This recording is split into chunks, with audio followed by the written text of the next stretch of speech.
they are using the Indus Waters Treaty or the sharing of the rivers as a means of leverage against Pakistan.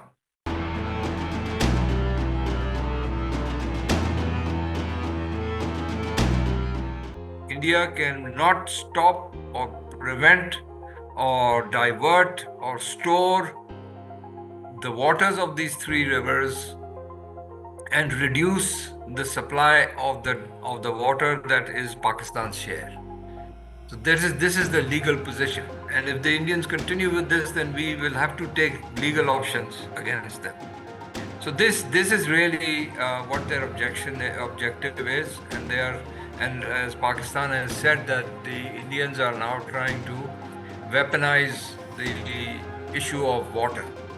Look, the treaty which was facilitated by the World Bank, so the World Bank is a guarantor of this treaty, and there is no clause in the treaty which says that the treaty can be held in abeyance or that it can be rejected.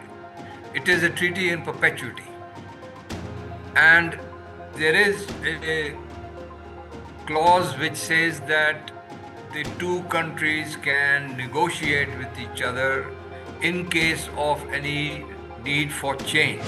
Over 90% of Pakistan's agricultural water is dependent on the Indus River system, much of which originates in upstream Indian-administered Kashmir. The Indus Waters Treaty, brokered by the World Bank, was signed in 1960 and stipulates the rights to use the waters of the Indus River and its tributaries. The treaty obligates India to allow the waters of three western rivers, the Indus, Chenab, and Jhelum, to flow unimpeded to Pakistan for its unrestricted use. In early May, India closed all gates of the Baglihar and Salal hydropower dams on the upstream Chenab River, at one point completely cutting off the water supply. If the water is reduced, if the water is stopped, there will be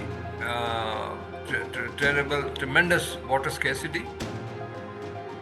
It will cause problems for our agriculture, and Pakistan is primarily an agricultural country. If we cannot grow food, if we cannot grow crops, it can lead to famine. So, in our statement recently, after the Indians declared that they were holding the Indus Waters Treaty in abeyance, we warned them that if there is any stoppage of water from India, in these three rivers to Pakistan, this we will consider as an act of war. This is as serious as that. We have warned them that this will be an act of war. Pakistan is heavily reliant on the downstream waters of river systems originating in Indian-administered Kashmir for its hydropower and irrigation needs. Notably, agriculture constitutes a quarter of Pakistan's GDP, employs nearly 40% of its population, and almost one-third of the country's electricity is hydro-generated. This is going to take time. This is of a conflict. In the Security Council, we have raised this there. We will raise it in the International Court of Justice. And of course, we also reserve the right to take this up in terms of arbitration by an international authority. So we will exhaust all legal options that are there before us. We will try and also use the UN system to build up pressure on the Indians for this kind of illegal action. But bottom line is that if the Indians divert or stop the flow of our share of the waters, then that will be an act of war. There is no way that we will agree to any reduction in the amount of water that is our due share under the treaty.